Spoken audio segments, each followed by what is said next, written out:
Parole de Dieu quotidienne. Je répands mon œuvre parmi les nations païennes. Ma gloire resplendit dans tout l'univers. Ma volonté s'incarne en les hommes, étoile, étoile, point, point. Tous guidés par ma main et entreprenant les tâches que je leur ai attribuées.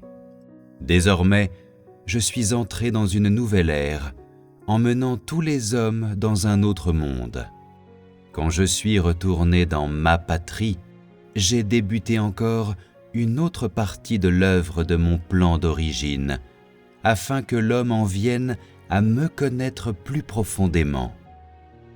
Je considère l'univers dans son intégralité et je vois que c'est un moment opportun pour mon œuvre. Alors, je fais des allées et venues en hâte, accomplissant ma nouvelle œuvre dans l'homme. C'est une nouvelle ère après tout, et j'ai apporté une nouvelle œuvre pour faire entrer davantage de nouvelles personnes dans la nouvelle ère et rejeter davantage de personnes que je vais éliminer. Dans la nation du grand dragon rouge, j'ai accompli une étape de l'œuvre qui est insondable pour les êtres humains, les faisant vaciller dans le vent, après quoi nombre d'entre eux sont doucement emportés par le souffle du vent.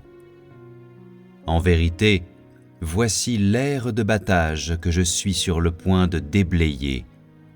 C'est ce que je désire et c'est aussi mon plan, car nombre de méchants sont entrés subrepticement tandis que j'accomplis mon œuvre, mais je n'éprouve aucune hâte à les chasser.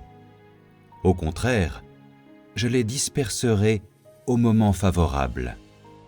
Ce n'est qu'après cela que je serai la fontaine de vie et que je permettrai à ceux qui m'aiment vraiment de recevoir de moi le fruit du figuier et le parfum du lys. Dans le pays où vit Satan, le pays de la poussière, il n'y a pas d'or pur, que du sable. Alors, considérant cela, j'accomplis une telle étape de l'œuvre. Sache que je gagne de l'or pur et raffiné, pas du sable. Comment les méchants peuvent-ils rester dans ma demeure? Comment puis-je permettre à des renards d'être des parasites dans mon paradis? J'utilise toutes les méthodes imaginables pour chasser ces choses. Avant que ma volonté ne soit révélée, personne ne sait ce que je compte faire. Saisissant cette opportunité, je chasse ces méchants et ils sont obligés de quitter ma présence. Voilà ce que je fais aux méchants. Mais un jour viendra, malgré tout, où ils exécuteront du service pour moi. Le désir de bénédiction qu'ont les hommes est beaucoup trop fort. C'est pourquoi je me retourne et montre ma face glorieuse aux païens, afin que les hommes puissent tous vivre dans leur propre monde et se juger eux-mêmes, tandis que je continue à prononcer les paroles que je dois prononcer et à fournir aux hommes ce dont ils ont besoin. Lorsque les hommes retrouveront leurs esprits, j'aurai depuis longtemps répandu mon œuvre. Alors, j'exprimerai ma volonté aux hommes et commencerai la deuxième partie de mon œuvre en les hommes, laissant tous les hommes me suivre de près pour s'accorder avec mon œuvre, et laissant les hommes faire tout ce qu'ils peuvent pour accomplir avec moi l'œuvre que je dois réaliser.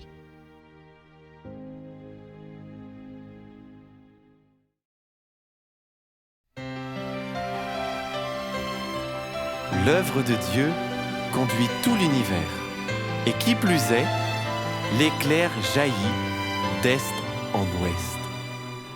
Dieu répand son œuvre parmi les nations païennes. Sa gloire brille à travers l'univers.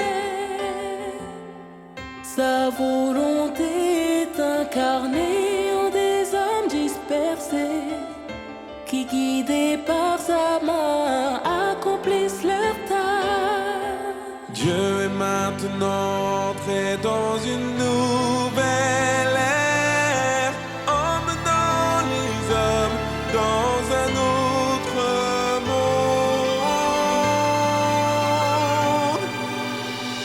C'est une nouvelle ère après tout. Dieu a apporté une nouvelle ère pour amener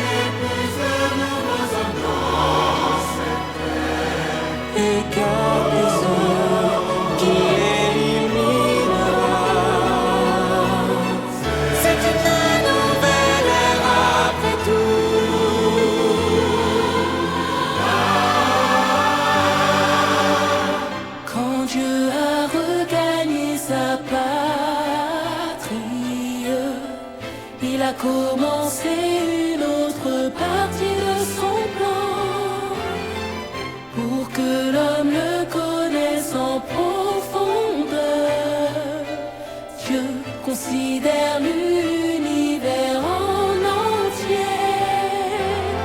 Il juge le moment opportun pour son œuvre. Il se hâte ici et là de l'accomplir en l'homme. C'est une nouvelle ère après tout. Dieu a apporté une nouvelle ère pour amener plus